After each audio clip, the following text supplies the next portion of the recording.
नमस्कार मित्रों, आज हम बात करेंगे कि मृगशिरा नक्षत्र के 4 चरणों में बुध का क्या फल होगा। मित्रों, यदि आपकी जन्म कुंडली में बुध मृगशिरा नक्षत्र में बैठे हैं तो क्या फल होगा, आइए हम जान लेते हैं। मित्रों, यदि आपकी जन्म कुंडली में बुध मृगशिरा नक्षत्र के प्रथम चरण में बैठे हैं तो ऐसा व्यक्ति पवित्र चरित्र वाला होता है, यानी कि ऐसे लोग चरित्रवान व्यक्तित्व वाले होते हैं और चरित्र से मजबूत होते हैं। लेकिन ऐसे लोग अति कामुक प्रवृत्ति के भी होते हैं और विलासी व्यक्तित्व वाले, यानी कि अति सुख की चाह रखने वाले होते हैं। ये लोग विद्वान भी होते हैं और अपनी बुद्धि और विद्या की बल पर समाज में ख्याति प्राप्त करने वाले होते हैं। ये लोग किसी न किसी एक विषय के अच्छे जानकार होते हैं और ये लोग धनवान भी होते हैं, यानी कि इनके पास में धन भी पर्याप्त मात्रा में होता है, पैसा इनके पास में पर्याप्त मात्रा में होता है।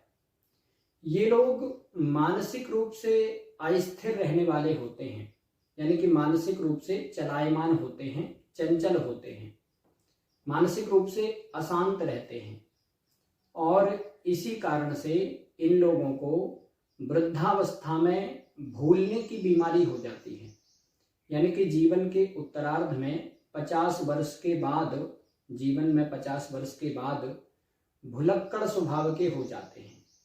कोई भी बात को या कोई भी चीज को भूलने की आदत हो जाती है इन लोगों को।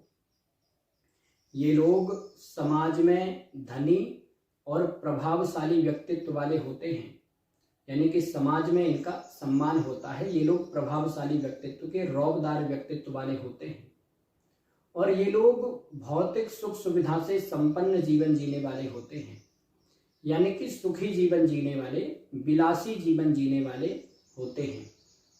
मित्रों, यदि जन्म कुंडली में बुध मृगशिरा नक्षत्र के दूसरे चरण में बैठे हों तो ऐसा व्यक्ति बुद्धिमान और प्रखर बुद्धि वाला होता है।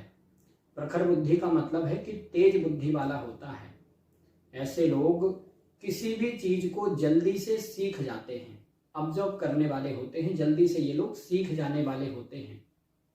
ये लोग होशियार बुद्धि के होते हैं और ये लोग समाज में धनवान होते हैं और समाज में प्रभावशाली व्यक्तित्व वाले होते हैं, यानी कि समाज में इनका प्रभाव होता है।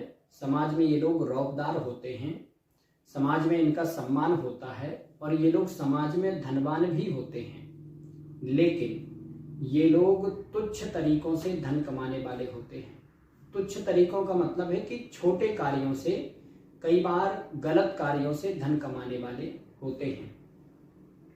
कभी कभी ये लोग अपने फायदे के लिए दूसरों को नुकसान में भी डाल देते हैं या फिर अपने फायदे के लिए दूसरों को धोखा भी देते हैं और अपने फायदे के लिए, धन कमाने के लिए कोई भी गलत कार्य करने में हिचकते नहीं हैं। बेहिचक गलत कार्य कर लेते हैं यदि धन कमाने की बात है तो। ये लोग ईर्ष्यालु स्वभाव के भी होते हैं, यानी कि दूसरों से जलने वाले होते हैं, दूसरों की शान शौकत या फिर दूसरों की संपदा से जलने वाले होते हैं। यदि कोई व्यक्ति इनसे ज़्यादा आगे बढ़ रहा है, वो चाहे इनका भाई हो या इनकी बहन हो या इनका दोस्त हो या इनके परिवार का ही कोई व्यक्ति क्यों ना हो, यदि इनसे ज़्यादा आगे बढ़ रहा है तो फिर इन लोगों को उस व्यक्ति से ईर्ष्या होती है, जलन होती है। ये लोग मन ही मन में उसके प्रति द्वेष रखने वाले होते हैं, यानी कि दूसरों की धन संपत्ति को देख करके इनको मन में ईर्ष्या जरूर होती है। मित्रों, यदि जन्म कुंडली में बुध मृगशिरा नक्षत्र के तीसरे चरण में बैठे हों तो ऐसा व्यक्ति सौभाग्यशाली होता है, यानी कि ऐसे लोग भाग्यवान होते हैं, इनको अपने भाग्य का साथ मिलता है और कई बार बहुत सारे काम इन लोगों के भाग्य के भरोसे ही हो जाते हैं। किस किस्मत के भरोसे ही काम बन जाते हैं।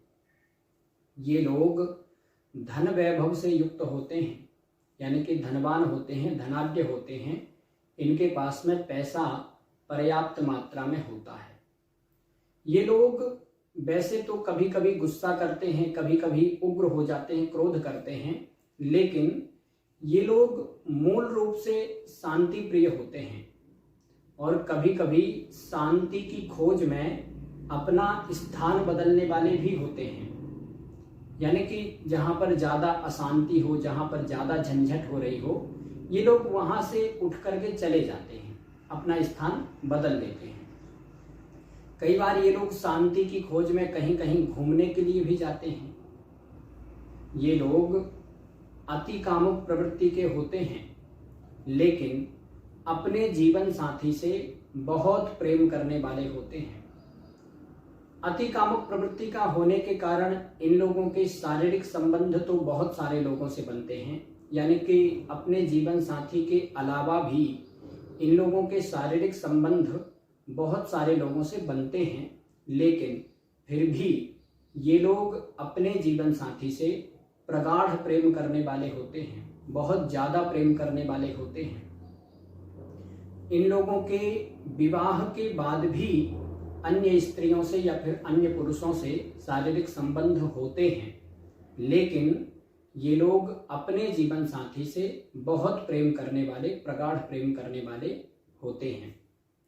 ये लोग जिम्मेदार स्वभाव के होते हैं, यानी कि उत्तरदायित्व का निर्वहन करने वाले होते हैं।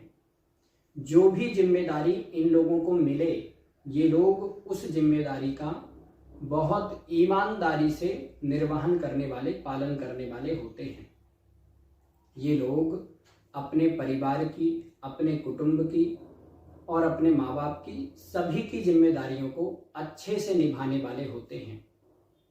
जो भी काम इन लोगों को मिले, ये लोग बहुत जवाबदेही के साथ में काम करने वाले होते हैं, ईमानदार व्यक्तित्व वाले होते हैं। ये लोग समाज में धनी और प्रभावशाली व्यक्तित्व वाले होते हैं, यानी कि ये लोग समाज में धनवान होते हैं और समाज में ये लोग प्रभावशाली भी होते हैं, रौबदार व्यक्तित्व वाले होते हैं, समाज में इनका सम्मान होता है। ये लोग विलासी जीवन जीने वाले होते हैं, यानी कि अति सुख की चाह रखने वाले होते हैं और अति कामुक प्रवृत्ति के होते हैं, और इसी कारण से इनके शारीरिक संबंध बहुत सारे लोगों से बनते हैं, लेकिन फिर भी ये लोग अपने जीवन साथी से बहुत प्रगाढ़ प्रेम करने वाले होते हैं। मित्रों, यदि जन्म कुंडली में बुध मृगशिरा नक्षत्र के चौथे चरण में बैठे हों तो ऐसा व्यक्ति विद्वान और बुद्धिमान होता है। ऐसे लोग धैर्यवान होते हैं, यानी कि कोई भी काम बहुत धैर्य से करने वाले होते हैं, यानी कि बहुत सोच समझ करके काम करने वाले होते हैं। किसी भी काम में जल्दबाजी नहीं करते। ये लोग आशावादी स्वभाव के होते हैं। आशावादी का मतलब है कि हमेशा आशा रखने वाले होते हैं। ये लोग जल्दी से निराश नहीं होते, जल्दी से दुखी नहीं होते, या फिर किसी भी काम में जल्दी से हार नहीं मानते। हमेशा ऐसी आशा रखते हैं कि चलो एक बार हार गए तो क्या हुआ, दूसरी बार जीत जाएंगे, दूसरी बार भी हार गए तो क्या हुआ, तीसरी बार जीत जाएंगे। यानी कि जीतने की आशा हमेशा रखते हैं, हमारा काम सफल हो जाएगा, इस तरह की आशा रखने वाले होते हैं, और अंत में ये लोग सफल हो भी जाते हैं।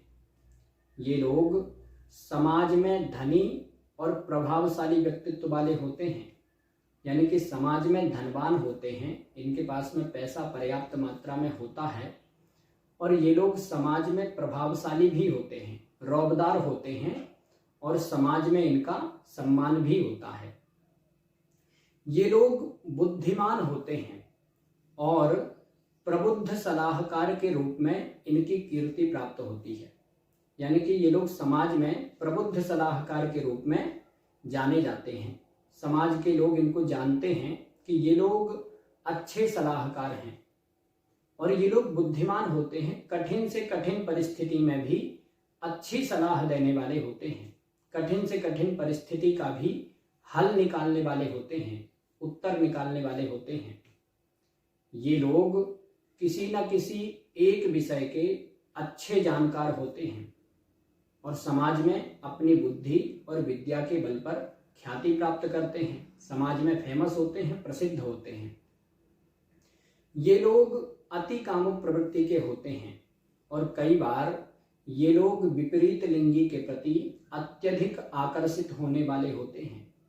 विपरीत लिंगी का मतलब है कि यदि स्त्री हो तो वह पुरुषों के प्रति अत्यधिक आकर्षित होगी और यदि पुरुष हो तो वह स्त्रियों के प्रति अत्यधिक आकर्षित होने वाला होगा। और कभी कभी ये लोग एक से अधिक विवाह करने वाले होते हैं, यानी कि एक से ज्यादा विवाह इनके हो सकते हैं, अथवा ये लोग एक से अधिक व्यक्तियों से शारीरिक संबंध रखने वाले होते हैं। कई बार ये लोग अपने जीवन साथी के अलावा भी किसी और अन्य स्त्री से या फिर अन्य पुरुष से शारीरिक संबंध रखने वाले होते हैं, लेकिन ये लोग धार्मिक स्वभाव के होते हैं, भगवान भक्त होते हैं, यानी कि भगवान की सेवा करने वाले होते हैं और धर्म में रुचि रखने वाले होते हैं।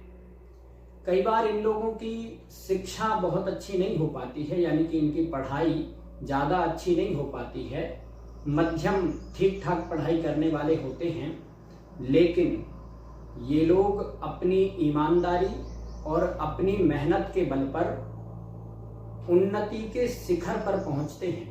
यानी कि जिस भी क्षेत्र में ये लोग कार्य करते हैं, जिस भी जगह पर ये लोग कार्य करते हैं, उस क्षेत्र के सबसे ऊंचे पदों तक ये लोग पहुंचते हैं। यानी कि सबसे छोटे नीचे पद से काम करते हुए सबसे ऊंचे पद तक ये लोग पहुंचते हैं। कई बार ये लोग लेखा विभाग में या फिर वित्तीय विभाग में अध्यक्ष का पद प्राप्त करने वाले होते हैं। यानी कि एकदम छोटे पद से शुरू करके और अध्यक्ष के पद तक पहुंचने वाले होते हैं।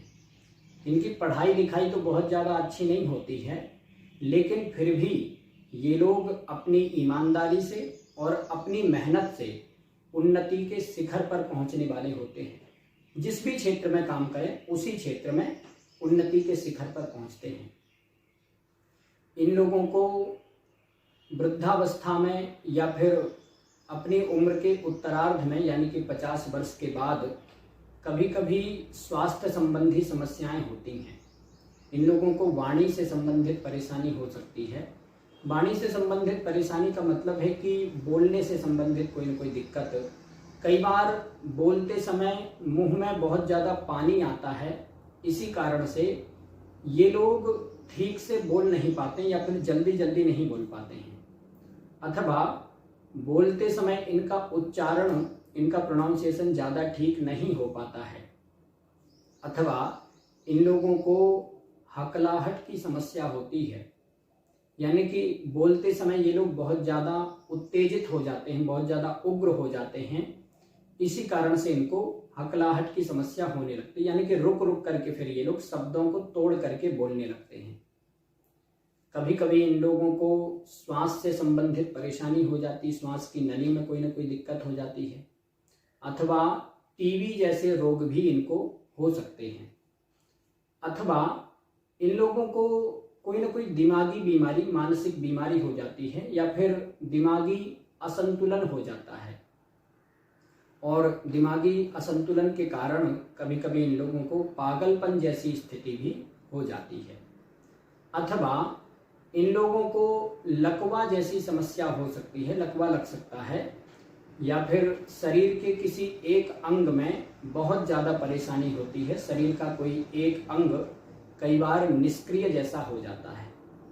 लेकिन इन सब चीज़ों की संभावना, इन सब बातों की संभावना वृद्धावस्था में ही है, अन्य समय में नहीं है। वाणी से संबंधित समस्या अभी भी हो सकती है, लेकिन बहुत ज़्यादा नहीं होगी। मित्रों, आज के लिए बस इतना ही। नमस्कार।